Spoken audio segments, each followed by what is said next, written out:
dirigentes sociales, dirigentes políticos que provenían de domicilios conocidos, de instituciones conocidas, que estaban incorporados en el proceso de cambio social, bastante civilizados, acogidos en parroquias universitarias por el cura Zócar y el cura Antonio Mondeler. Personas que habían adquirido roles de dirigentes elegidos por su motor de base. Si de verdad el MIR se fundó en Santiago, su mayor desarrollo como Partido Revolucionario fue en Concepción y dentro de ello en la Universidad de Concepción. Allí, en esas circunstancias, conocí a Kiko trabajando en la reforma universitaria, trabajando por los pobres de la ciudad de Concepción, en la Villa Longuén, donde vivía en comunidad formada en parroquia universitaria con otros colegas.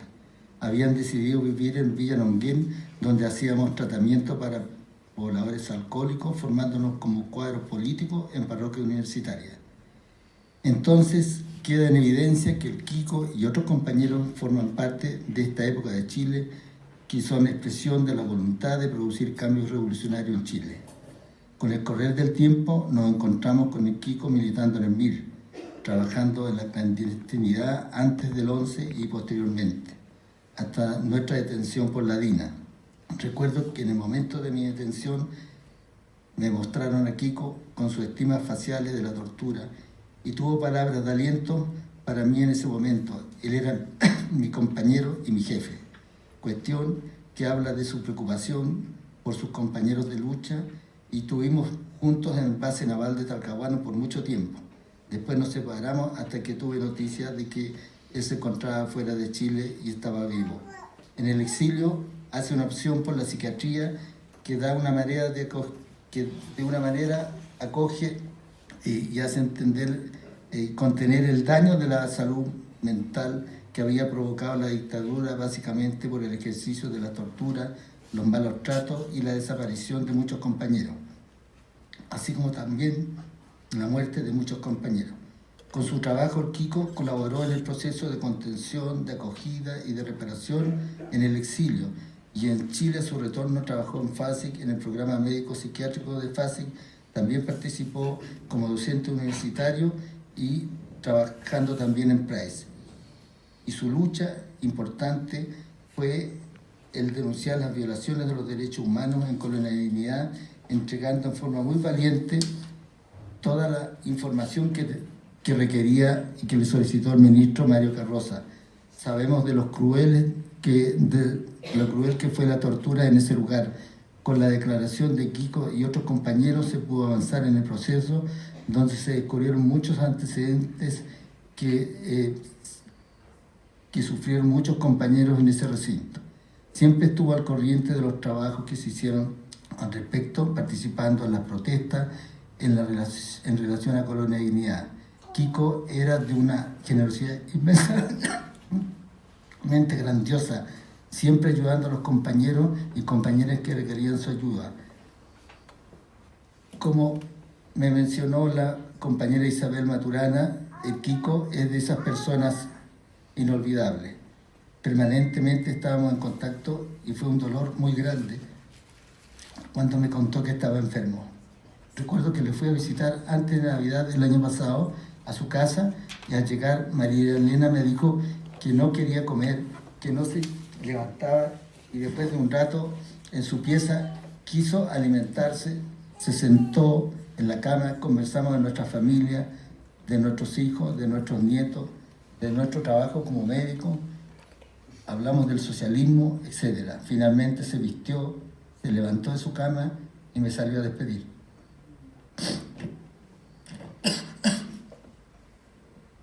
Perdón. A la puerta de su casa, esa imagen será inolvidable para mí. El Kiko, como militante del MIR, fue compañero ejemplar, un verdadero compañero, amigo y hermano. Querido Kiko, hasta la victoria siempre.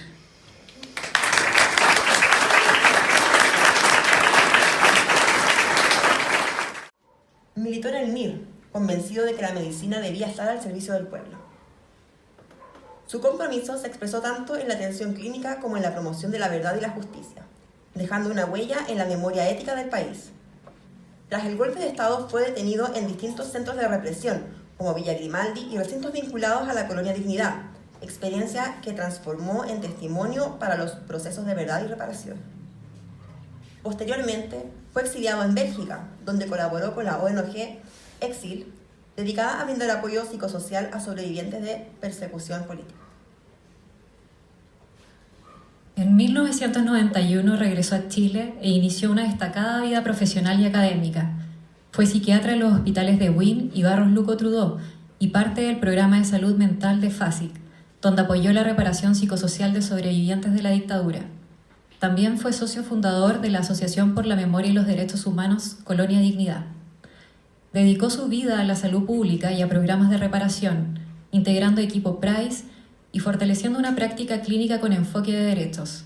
Su labor docente inspiró a generaciones que aprendieron, con su ejemplo, que la ética médica es inseparable del respeto a la persona.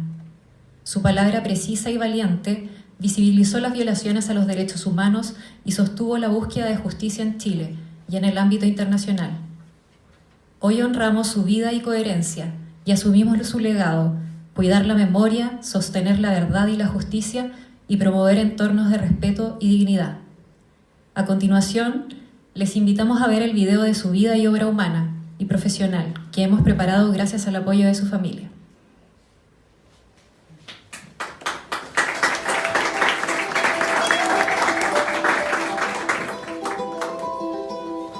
Me ayudó la fe, porque yo soy creyente, soy católico.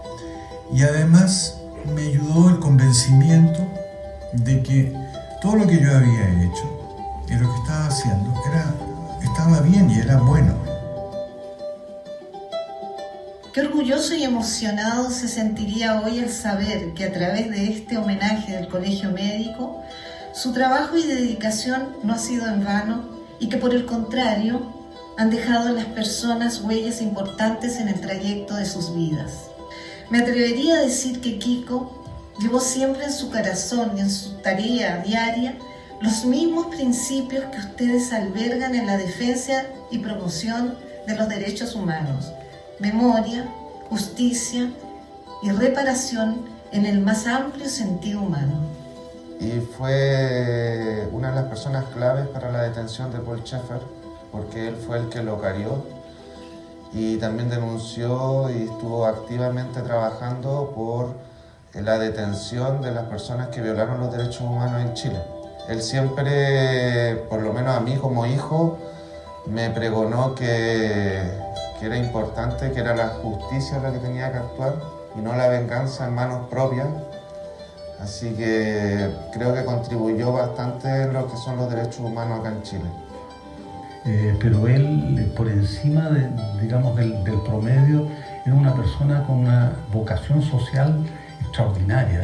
O sea, siempre estaba pensando en cómo ayudar a los otros, de cómo salir de la situación, de la violencia que dejó la dictadura, y por eso que él estuvo mucho en estos colectivos de psiquiatría para poder ayudar a las personas que habían quedado muy dañadas por los efectos de la tortura, la represión, y no tenía prácticamente enemigos. Todo el mundo que hablaba del Kiko Pible hablaba en un sentido de bondad, de cariño, de mucha paz.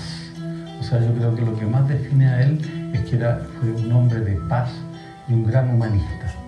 Yo lo ubicaba en lo personal porque Luis fue un trabajador de los derechos humanos incansable durante todo el periodo de transición de la democracia, fue uno de los artífices de la política de reparación en salud en Chile. Yo ya sabía su existencia, por tanto para mí recibirlo acá en el programa PRICE Surviviente fue un honor. Pero yo, si me pudiese quedar con algo, cuando pienso en Luis, principalmente es calidez.